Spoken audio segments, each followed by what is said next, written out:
D'abord, cette note qui vient alimenter les soupçons. Le ministère de l'Intérieur a été rappelé à l'ordre sur la surveillance téléphonique. Il ne s'agit pas d'écoute à proprement parler, mais de relevés de factures qui permettent de savoir qui parle à qui. C'est Matignon qui a rédigé une note pour préciser les limites prévues par la loi, alors que plusieurs organes de presse accusent ces derniers jours les services de renseignement d'avoir fait espionner des journalistes dans l'affaire Woerth-Bettencourt. Arnaud Comte, Hervé Pozzo. La note classée confidentielle défense est directement adressée au ministère de l'Intérieur.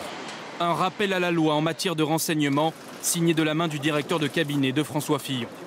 Selon France Info, le document soulignerait qu'il est illégal de se procurer des relevés téléphoniques pour obtenir des informations qui ne menacent pas la sûreté de l'État.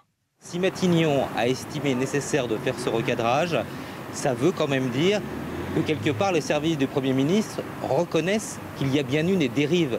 Les services de renseignement surveillent-ils certains journalistes? Le soupçon persiste depuis plusieurs mois, depuis qu'un conseiller du ministère de la Justice, David Sena, a dû quitter son poste pour avoir peut-être livré des informations sur l'affaire Bettencourt à ce journaliste du Monde. Le quotidien a porté plainte. En ce qui me concerne, ils se sont procurés les factures téléphoniques d'une de mes sources éventuelles, mais aussi probablement les miennes, et ceci en dehors de la loi, puisqu'ils n'étaient pas fondés à le faire. Des questions relayées à l'Assemblée par l'opposition. Pouvez-vous garantir aux journalistes que l'interdiction de recueillir des données personnelles auprès des opérateurs téléphoniques est scrupuleusement respectée par les services de renseignement ? La vérité, monsieur le député Hérault, c'est qu'il n'y a pas de complot. Il n'y a que l'intérêt national.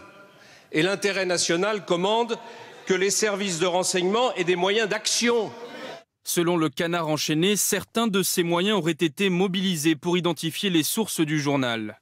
Une information aussitôt démentie par Bernard Squarcini, le patron du renseignement intérieur, qui a porté plainte pour diffamation.